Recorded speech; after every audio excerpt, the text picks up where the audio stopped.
You want to lose your baby weight, but you're afraid that it will affect your milk supply. Then this is the video for you. Now, I get a lot of questions from you guys asking how to lose weight without affecting the milk supply. So let's talk about this in this video with research, tips, and some of my own personal experience from my clients to help you to get started. Now, there are two rule of thumbs that I wanted to share with you right off the bat. The first one is you should start losing weight after about 2 months postpartum, when you have established your milk supply consistently and firmly. Now, the second one is you should be aiming for about 4 to 5 pounds of weight loss per month. So that means about 1 pound per week of weight loss per month. So this will help you to gradually lose the weight without affecting the milk supply. Now, how are we actually doing this? How do you actually lose the weight without affecting it? Now, when you understand the calories in and calories out, this will be a game changer for you. Calories in is mean how much calories you're eating throughout the day, how much calories you need to consume a day in order for you to survive. Calories out is how much activities that you are doing per day, your body size, and how much milk that you need to produce in a day. I actually breastfed my daughter until I was 18 months postpartum, and I lost about 35 pounds in this journey. But let's say if I didn't need to breastfeed exclusively, I would be aiming myself at around 1,200 to 1,400 calories per day if I were to lose weight from 145 pounds to, let's say, 120 pounds. So that would be my goal. But because I was breastfeeding, I would be adding another extra of 450 to 500 calories per day. You can see the research here. That's the average calories breastfeeding mama need, exclusively breastfeeding mama needs, especially in the early postpartum period, in order for them to maintain the milk supply. Now, what does that mean in terms of a meal? How does a meal looks like? Like, if you don't know anything about calories, that's okay. I knew nothing about calories counting, calories tracking, what food is how much calories. I had no idea. I was in your shoes. So think about this. Breakfast, lunch, and dinner, if you were to aim at around 1,200 to 1,400 calories, it would be small to medium meals that incorporate vegetables, proteins, and some carbs in each meal. Breakfast, lunch, and dinner. That is just a very simple estimation for you, just so that you have an idea. Now, if you were to add an extra 400 to 450 calories, so I was actually aiming at around 1,800 to 2,100 calories when I was 145 pounds and I was trying to lose weight and I was exclusively breastfeeding my daughter. That means I would be adding an extra snack or two. So for me, I added extra 2 snacks between my meals. So I would have breakfast and then snack and then lunch and then snack and then dinner. So that's how I would do it. And then at nighttime, overnight time, because my daughter wakes up all the time, almost every two hours to wake up to look for my boobs. So I get hungry during the night too, especially in the beginning. So then I would get up and maybe eat fruits or some hummus, stuff like that. So if you think about earlier when I say if I didn't have weights to lose, it would be breakfast, lunch, and dinner. Now 450 calories to 500 calories, you can think about it as a bowl of cereal with whole milk, a bowl of fried rice with some shrimps or chicken or pork,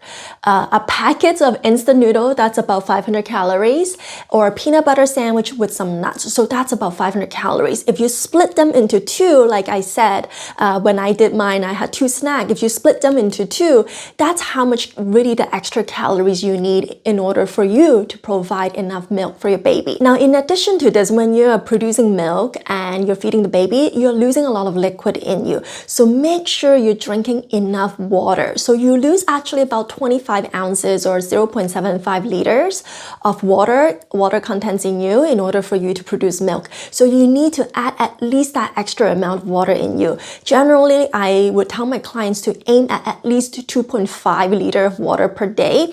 And because if you're breastfeeding, you need to drink over 3 liters of water per day, 3.25, 3.5 liters. So for them to consistently produce milk. So you can see here, calories does matter a lot. So if you are like how I was when I was trying to lose weight at that time, 130, 145 pounds, right? That was a heavier range I was in. I would be aiming at around 1,800 to 2,100 calories. And then let's say if you are 175 pounds or more, I would be aiming at around 2,100 to 2,300 calories so that you get enough nutrients for yourself and also enough milk. And also I wanted to say that if baby is starting solid, which is around the 6 months mark, you probably wanted to reduce your calories little by little. If you can start by maybe eating one less fruit or eating one less portion of the veggies or some carbs, you will start to gradually reduce your calories without drastically change all your ingredients or all your meals. I'm talking about maybe 12 months postpartum when the baby is 12 months old, and it's more for soothing purposes so that you can actually maintain that weight and not gaining the weight back, right? Now, there are a lot of calculators online that will help you to find out what your maintenance calorie is and what is your weight loss calorie is. If you use the weight loss calorie plus 450 to 500 calories, that should be that range that you're aiming for. But I don't usually like to be so strict on the exact calories, so that's why I would aim for about 1800 to 2100 calories. And with my clients, I actually just tell them to portion it out. I don't ask them to track calories or to know all the food item on how much calories that they're eating. It's just nobody has time for that as a new mom. So I ask them to portion the food, and so you could do the same too. Morning, breakfast, lunch, and dinner, like I was mentioning, vegetables, fruits, protein, carbs. If you have incorporated all that in a balanced plate and you're only eating breakfast, lunch, and dinner and 2 small snacks, usually that would be enough for you. But of course, if you wanted to be more precise and somebody to keep you accountable and making sure that you're actually losing the weight and not plateauing, you can learn more about my program. You can also work with me one-on-one at www.tummywarrior.com. Now, lastly, I wanted to share with you some of the cultural food in different parts of the country. I'm in Canada. I wanted to share with you how mother has been using this for generations to help them to boost the milk supply. So maybe you are losing the weight and you are losing the weight gradually, and for some reason you do feel that there's a dip in your supply. So I would try some of these items. It's really worth a try to help you to boost the milk supply. And because I have tried these personally too, because my husband is Korean and I am originally from Hong Kong, Chinese, and I lived in Canada. So I understand different part of the culture has different special food to help them to boost the milk supply. And I also work with clients from all over the world. A lot of my clients also is Indian background. So now for Korean, we use a lot of beef seaweed soup. I drink a lot of seaweed soup when I was postpartum. My mother-in-law would always make them for me every time she comes over to visit me and the baby. So the only thing she would bring is the beef seaweed soup. So I think there's some active ingredients from the seaweed, the wet seaweed from the sea. There are a lot of vitamins and micronutrients to help to boost the milk supply. Now for Chinese, there are a lot of different type of soup, papaya soup, pig feet soup, to help to boost the milk supply. So I do think that because it's the liquid and whatever ingredient that is in there to help to boost the milk supply. Now all of these have no science and research to say that definitely will help, but it was passed down from generations. Now from India, I know they use ghee butter, they use fried rice, garlic. Those will help to boost the milk supply.